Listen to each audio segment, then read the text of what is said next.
मोल concept all PYQ series में question number 11, a mixture of 2.3 gram formic acid and 4.5 gram oxalic acid is treated with concentrated H2SO4, the evolved gaseous mixture is passed through QH pellets.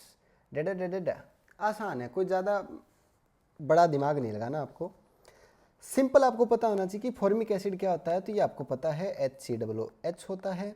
Oxalic acid की बात करें तो ये होता है COOH whole twice. ठीक है, चलो अब आपको हल्का सा रिएक्शन के बारे में पता होना चाहिए, जो कि मैं मान के चलता हूँ आपको पता है, और नहीं पता तो मैं बता देता हूँ।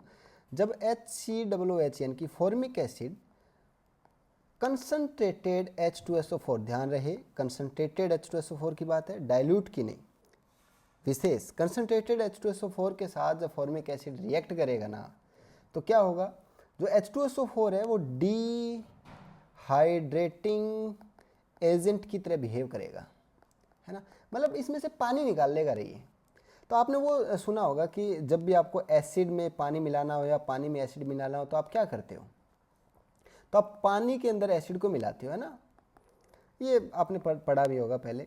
और वही रीज़न है, क्योंकि जो H2SO4 है वो पानी निकाल लेता है, डिहाइड्रेट कर देता है। तो जब HCOOH में से पानी निकल जाएगा, H2O निकल जाएगा, तो बचेगा क्या, कार्बन मोनोऑक्साइड। बस रिएक्शन कंप्लीट है आपकी। अब देख लो, अरे सही है। और इसी तरह अगर आप ऑक्जेलिक एसिड COOH, थोड़ा अलग कलर से कर देते हैं इसको, COOH और COOH जो कि है ऑक्जेलिक एसिड, उसको जब रिएक्ट करवाओगे किसके साथ, सेम कंसनट्रेटेड H2SO4 के साथ, तो इसमें से निकलेगा सर H2O कन्फर्म निकलेगा, CO2 भी निकलेगा और CO भी निकलेगा। सही है, समझ में आ रहा है। ये थोड़ा सा ध्यान रखने की बात है, एक क्वेश्चन आपने कर लिया तो आगे से ध्यान में रहेगा, कोई बड़ा लफड़ा नहीं है इसमें। अब देखो, फिर ये बोल रहा है कि जो गैसेस बनती है उन गैसेस के मिक्सचर को किस में से पास करते हैं, QH में से पास करते हैं। तो यहाँ आप देखो कार्बन मोनोऑक्साइड बनती है, H2O और CO2, तीन गैसेस बनती है, नहीं सॉरी, कार्बन मोनोऑक्साइड, CO2 और कार्बन मोनोऑक्साइड, ये गैसें बनती है। तो इसको किस में से पास आउट करते हैं, KOH सॉल्यूशन में से। और आपको पता है जो KOH होता है वो CO2 को एब्जॉर्ब कर लेता है, तो आपका बचेगा क्या लास्ट में, कार्बन मोनोऑक्साइड बचेगी। ठीक है, तो ये बोल रहा है कि जो बच गया, जो रिमेनिंग प्रोडक्ट्स हैं वो बताओ कितना होगा, यानी कि हमें पूछ रहा है ये कार्बन मोनोऑक्साइड टोटल कितना है, यही तो है। चलो जी निकाल लेंगे, बहुत आसान है। अब ये हमारे पास एक इक्वेशन आ गई।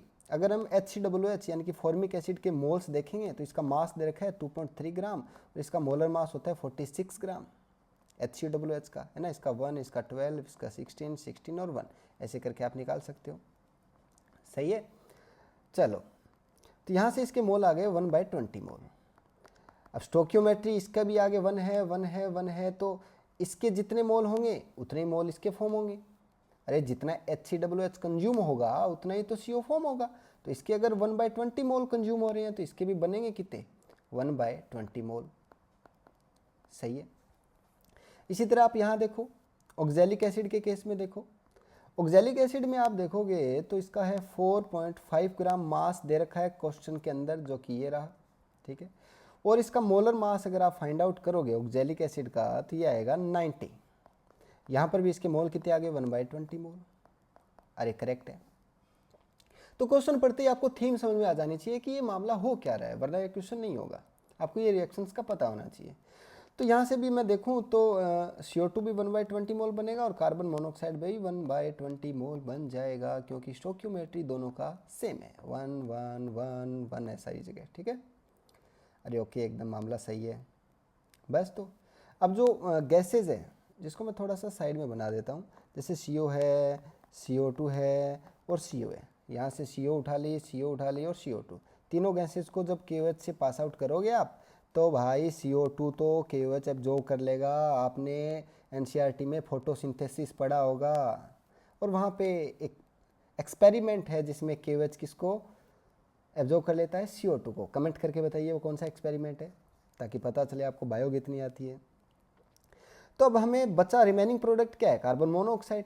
तो यहाँ पर भी 1/20 मोल है और यहाँ पर भी 1/20 मोल है, यानी कि 1/20 तो यहाँ से मिलेगा और 1/20 यहाँ से मिल जाएगा, दोनों को ऐड कर दो तो हो गया 2/20 मोल्स। तो हमें पूछा है किस में, इन ग्राम्स। तो देखो कार्बन मोनोऑक्साइड को मोल आ गए अपने पास, मोल इनटू मोलर मास कर देंगे तो क्या आ जाएगा, इसका मास आ जाएगा। तो मोलर मास कितना होता है इसका, अरे मोलर मास कितना होता है भाई, कार्बन मोनोऑक्साइड का 12 तो कार्बन का, ऑक्सीजन का 16, 8 और 2 28, इंटू कर दो 28, तो ये क्या बचा भाई 10 2.8, तो आ जाएगा 2.8 ग्राम कार्बन मोनोऑक्साइड रिमेनिंग बचेगी। मेरे ख्याल में आपको समझ में आ गया है, ऑप्शन सी इज़ करेक्ट। अगर समझ में आ गया तो कमेंट कर दो।